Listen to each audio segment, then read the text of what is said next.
자, 2장 계속하겠습니다. 디지털 장서 관리.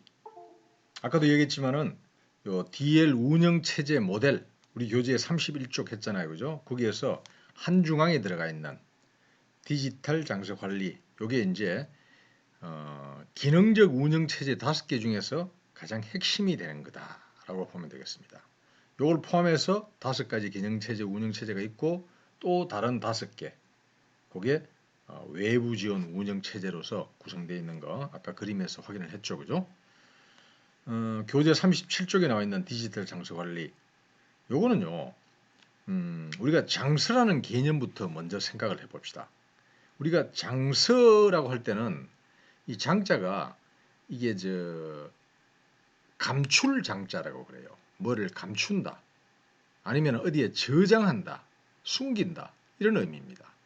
그래서 한자의 후는 감출장, 수몰장, 곧집장 이런 식으로 이야기해요. 요거는 이제 저장한다 하는 한자잖아요, 그죠? 요 그때도 장자가 들어가고 사장되어 버린다.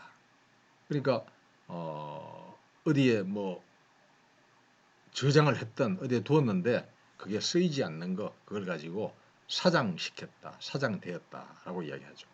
그때 할 때 이 장자고 이 두 번째 있는 이 글자는 뭡니까?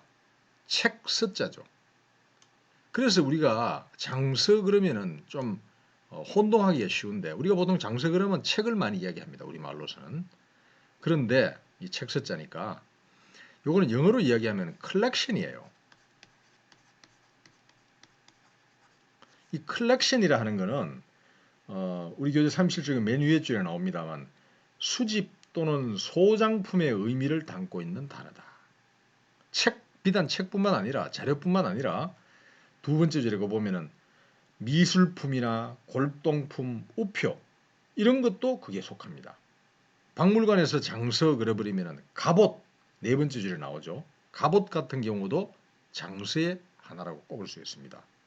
그러니까 그거는 이 컬렉션이라는 말과 장서라는 말이 약간 불일치해서 그런데 디지털 장서 그러면은요 비단 책만 가지고 이야기하는 건 아니다 하는 것을 머릿속에 그러니까 염두에 두고 이야기를 합니다.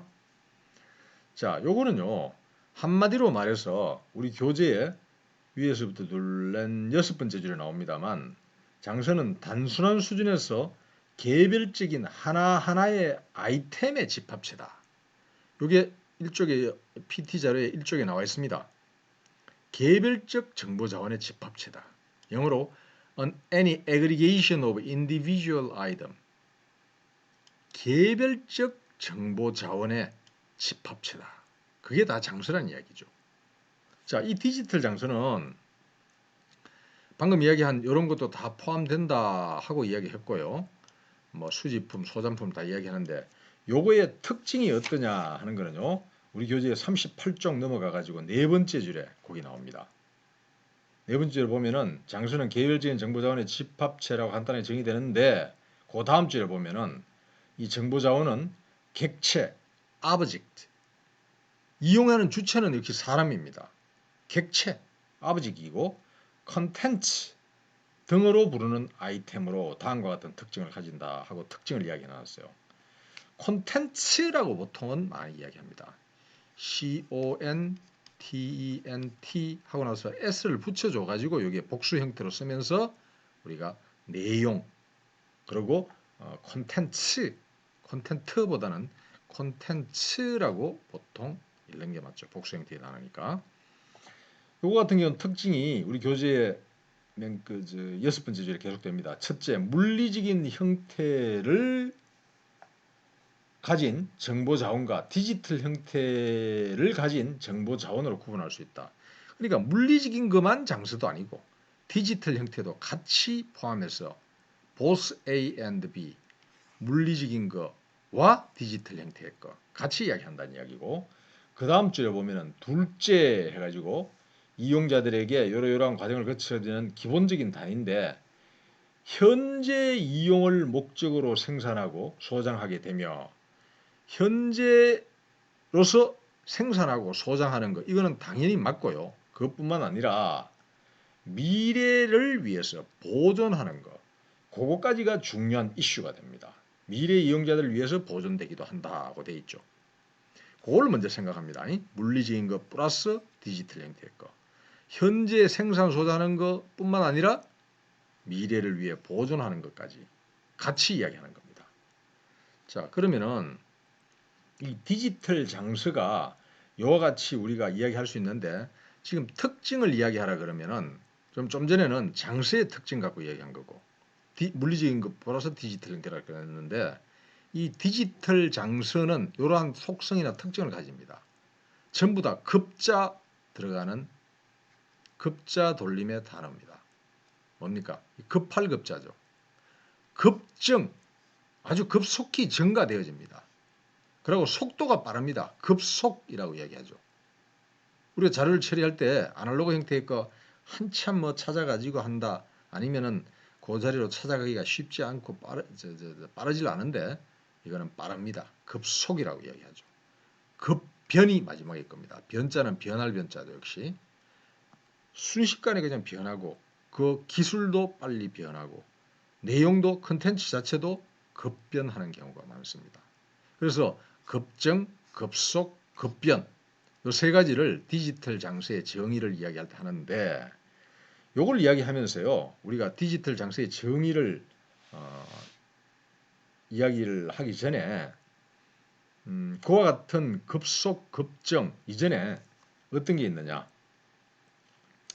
38쪽에 밑에서 네 번째 줄부터 봅니다. 일반적으로 디지털 장서는 어떻다고 되어 있어요? 텍스트 자료, 수치 자료, 여기까지는 보통 텍스트 자료라고 우리가 통칭합니다. 근데 오디오, 비디오, 동영상, 우리가 다른 말로 음성, 화상, 동영상이라고 부르는 게 오디오, 비디오, 동영상이죠. 요거를 우리가 멀티미디어 자료라 그러죠. 멀티미디어, 다매체 자료 말입니다. 그뿐만 아니라 밑에 세 번째 줄에 계속 보면 소프트웨어 프로그램 같은 거, 이런 것도 다 디지털 자원에 속합니다. 디지털 자원에 포함되어지는 거 어떤 건지 알겠죠? 종래에 끄는 텍스트 또 수치 자료로 한정시킬 수밖에 없었습니다.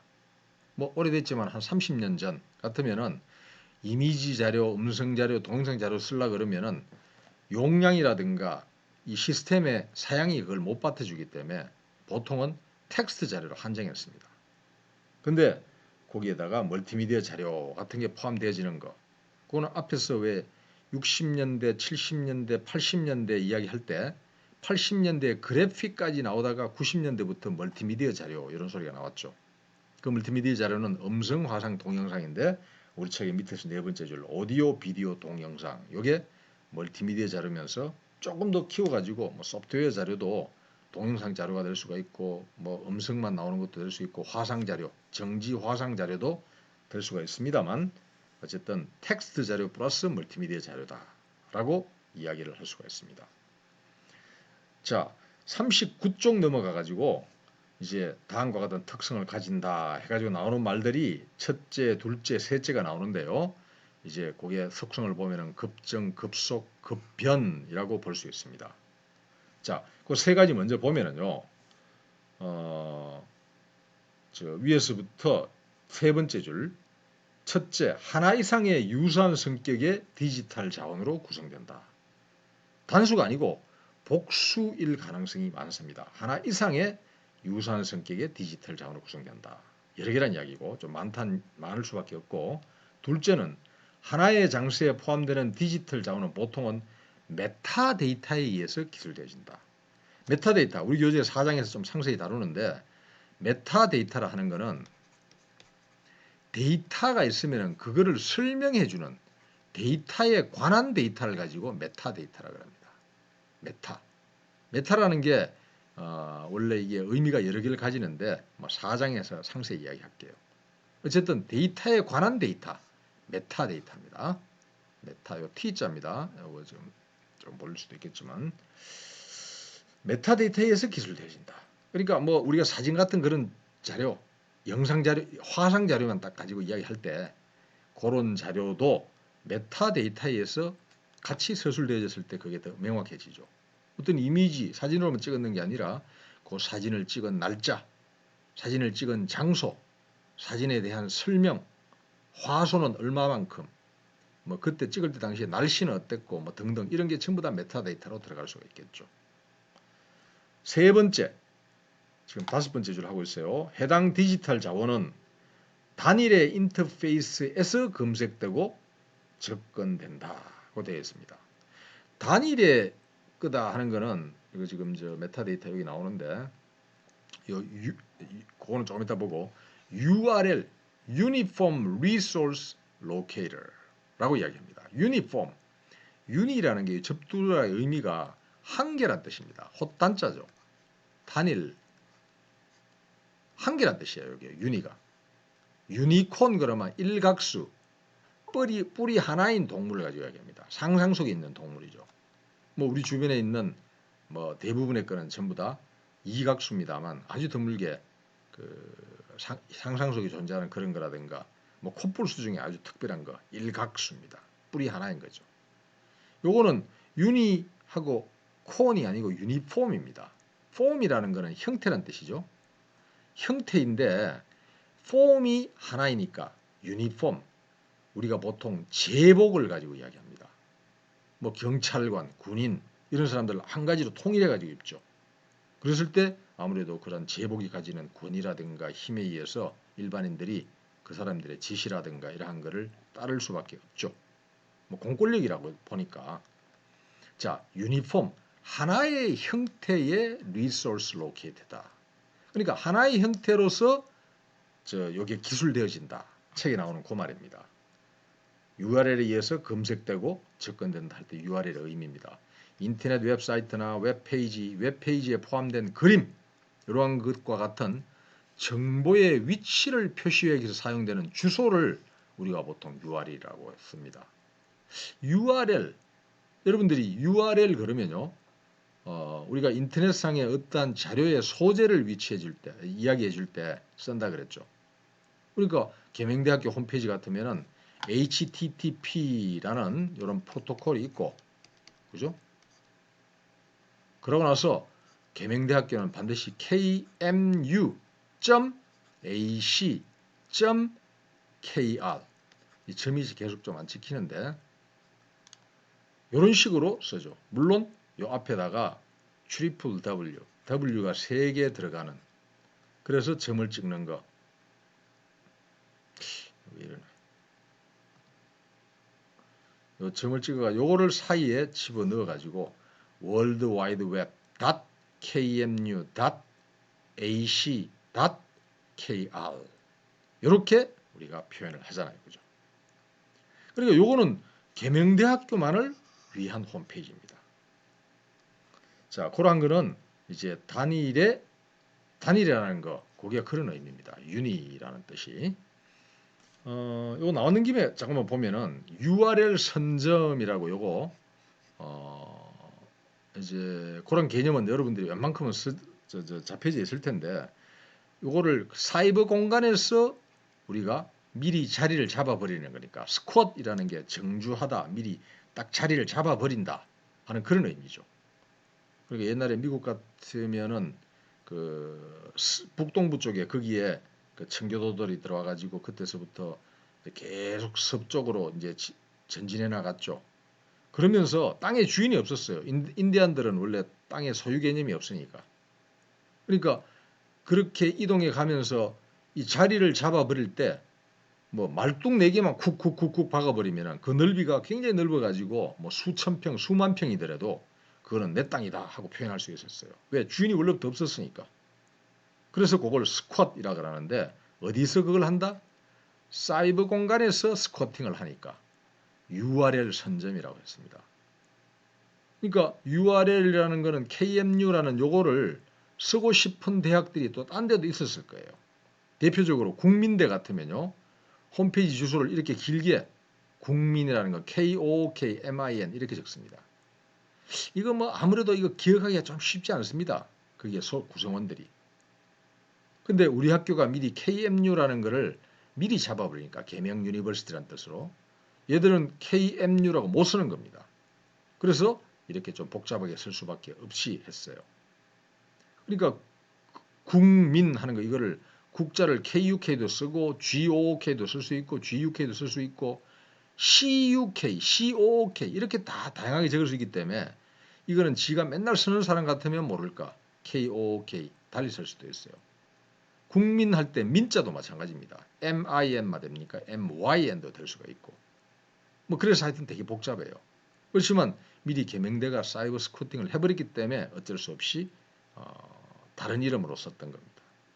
계명문화대도 여기 있습니다만 여기는 선점을 미리 당했어요. 경문대라는 데서 KMC를 먼저 선점해버렸습니다. 경문 칼리지니까. 근데 계명대는 그걸 못 쓰니까 계명문화대는 어떻게 했다? KMC 그냥 못 적고 중간에 하이펀을 하나 해가 KM-C.ACKR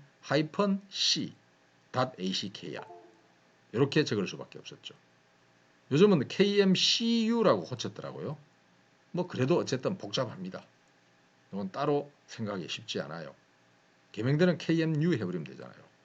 추후에 이 경문대는 지금 이름을 바꿔가지고 국제대로 바꾸면서 KOKJE 이렇게 변경을 했다고 하는데 경기도 평택시에 있는 기관이죠.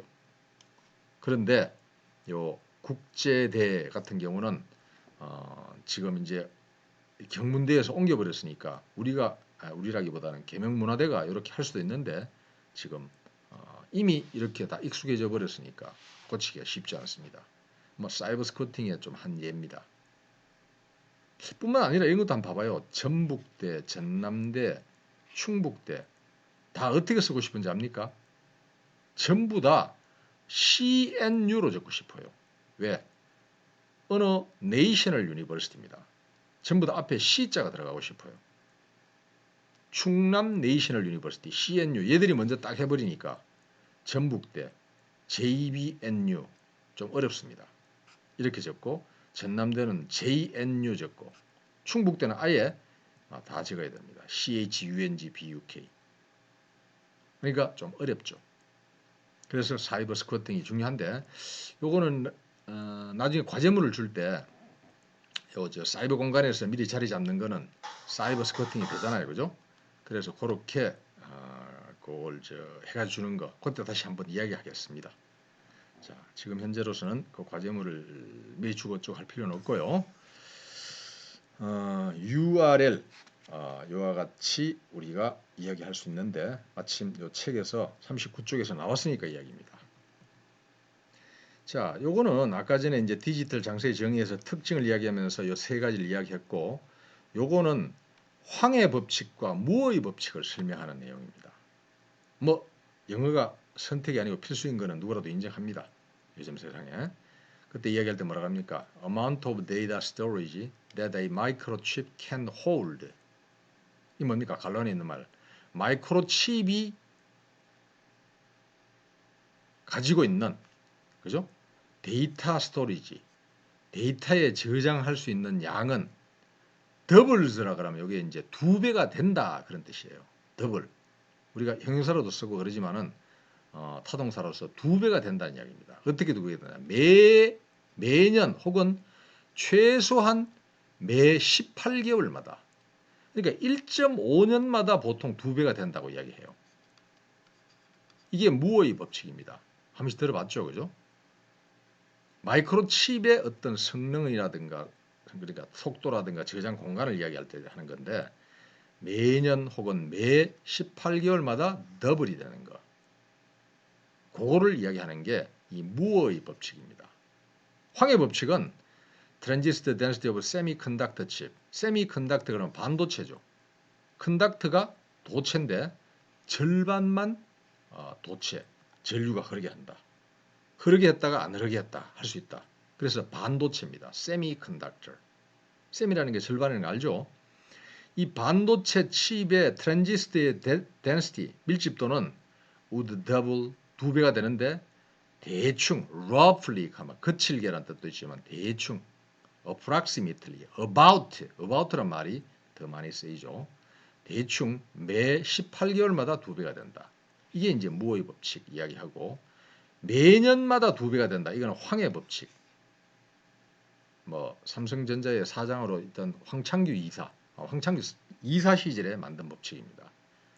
그런 식으로 돼가지고 오늘날 삼성전자가 그 반도체에 있어서 세계의 선두주자가 압도적이죠. 그렇게 되고 있는 그런 큰 이유가 됩니다. 매년마다 2배씩 성능이 향상되니까 그게 사실은 굉장한 속도입니다. 매년 2배 하면 뭐 별거 아닌 것 같지만 그게 2년 되면 4배, 3년 지나면 8배, 4년 지나면 16배, 5년 지나면 32배. 그래가지고 10년만 딱 지나버리면 2의 10승이 됩니다. 1024배. 1024배니까 약 1000배예요. 10년이면 1000배. 그것도 큰데 한 20년 지나봐요. 1000에 또다시 1000배니까 100만 배입니다. 30년이 지나면 10억 배입니다. 100만에 다시 1000배니까.